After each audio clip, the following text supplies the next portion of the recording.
Health tips কীভাবে দাঁত নিয়ে কবরে যাবেন। আমাদের দেশের অধিকাংশ লোকই দাঁতের সমস্যায় ভোগেন। ডেন্টিস্টের চেম্বারের সামনে লম্বা লাইন দেখা যায়।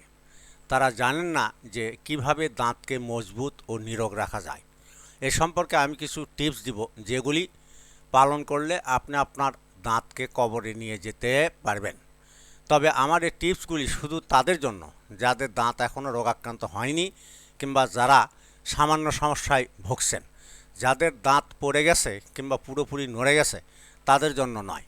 আপনাকে মনে রাখতে হবে, দাঁত এসেছে আপনার জন্মের অনেক পরে, তাহলে আপনার মৃত্যুর আগে দাঁত যাবে কেন? বিষয়টা ঘটছে আপনার অসাবধানতা, অজ্ঞতা, অসচেতনতার কারণে। আমি যে টিপসগুলি দিচ্ছি এগুলি পালন করলে বা যথাযথভাবে মেনে চললে আপনাকে আর ডেন্টিস্টের কাছে যেতে হবে না।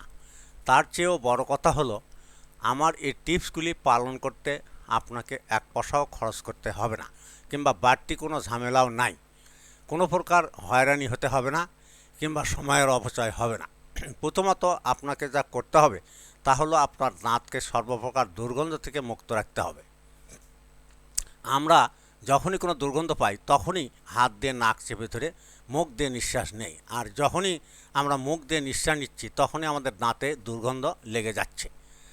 এমনটি কখনই করবেন না। নিতান্তই অসহনীয় হলে কাপড় দিয়ে নাক ধরবেন এবং কাপড়ের ভিতর দিয়ে নাক দিয়ে নিঃশ্বাস নেবেন। এমত অবস্থায় কখনই মুখ দিয়ে নিঃশ্বাস নেবেন না।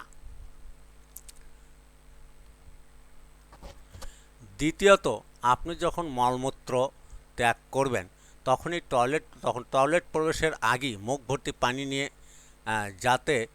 নেবেন, যাতে মলমূত্রের দুর্গন্ধ আপনার দাঁতে না লাগে। আমাদের ছেলে অনেক লোকই পায়খানায় বসে ধূমপান করেন। এ বিষয়টা দাঁতের জন্য কতটা ক্ষতিকারক তা বলে শেষ করা যাবে না। এমনটি কখনই করবেন না। সর্বদাই দুর্গন্ধযুক্ত বাতাসের প্রতিকূলে চলার চেষ্টা করুন, অনুকূলে নয়। নিমের তাজা ডাল দিয়ে কিংবা নিমের মাজন দিয়ে দাঁত মাজুন। এতে আপনার দাঁত মজবুত হবে, অল্প নড়াচড়া দাঁত শক্ত হয়ে যাবে। তৃতীয়ত, আপনাকে আরও একটা বিষয় অতি সাবধান থাকতে হবে, সেটা হলো যৌনরসের গন্ধ যেন কোনো ক্রমেই আপনার নাকে প্রবেশ না করে। এ ব্যাপারে আপনাকে খুবই সাবধান থাকতে হবে। আশা করি আমার এই টিপসগুলি মেনে চললে দাঁত নিয়ে কবরে যেতে পারবেন। ভালো লাগলে আমার চ্যানেলে সাবস্ক্রাইব করুন এবং অন্যকে শেয়ার করুন।